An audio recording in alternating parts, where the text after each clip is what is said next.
কি হলো, মন খারাপ মনে হচ্ছে?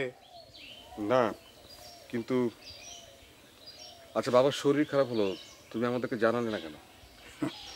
সে কি আমাদের উপায় আছে? কর্তা তো না করলো, বললো ঢাকায় কোনো খবর যাবে না, কারণ অহেতুক আপনাদেরকে প্রেশান করতে না করলো, বুঝছেন? তোমাকে বলে যায়নি কোথায় গেছে? আরে আমার কি জিজ্ঞেস করার কোনো সাহস আছে? আমি তো ভাবলাম আপনাদের ওখানে গেছে। পাগল, লাস্ট 1.5 মাসে কোনো খবরও পাইনি। উদাসী মানুষ, যেদিন মনে হয় চলে আসবে। যাই বাড়ির ভেতরে, দেখি আপনার খাওয়ার কি ব্যবস্থা করলো। আচ্ছা শোনো, কাল রাতের মতো তো মাংস টাংস দিতে নিষেধ করো। এই বয়সে মাংস খাবেন না তো কি খাবেন? হ্যাঁ, আমাদের মতো বয়স হলে পরে তার মাংস খাতে পারবেন না। আচ্ছা বয়রু ভাই, তোমার বয়স কত? আন্দাজ করেন তো। ছোটবেলা থেকে তো একই রকম দেখে আসছি। তা 70 সুই সুই করতেছে। হুম, ভিটামিন। কিছু বললেন? তবে আপনার কিন্তু অনেক বদল হয়েছে শরীরে।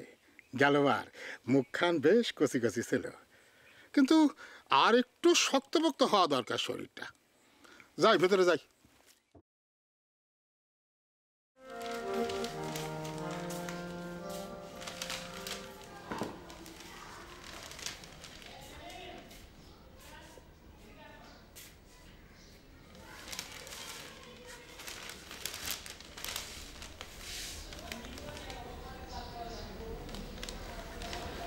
বাকি কিছু বলবে?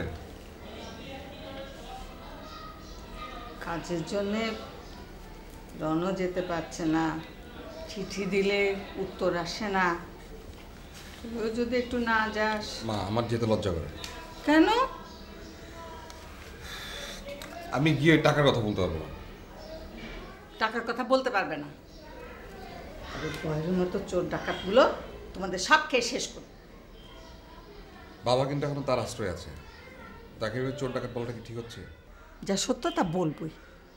ছোটবেলা থেকে তো দাদার ওখানে ও বান্দা কামলার কাজ করতো, গরু ছাগল দেখাশোনা করতো, ঘরামির কাজ করতো, পুকুর থেকে মাছ ধরতো। এত কিছু হলো কি করে? তোমার বাসায় চুরি করে, ডাকাতি করে।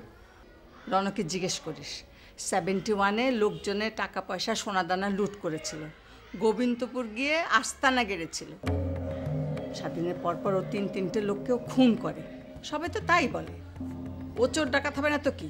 দেখতেই তো মনে হয় আস্ত একটা ডাকাত। ডাকাত না, ভিটামিন। জি হ্যাঁ, ডাবে তো ভিটামিন আছে।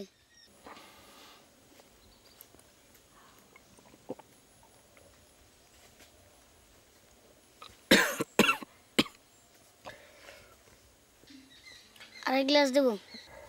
না, বাকিটা তুমি খাও।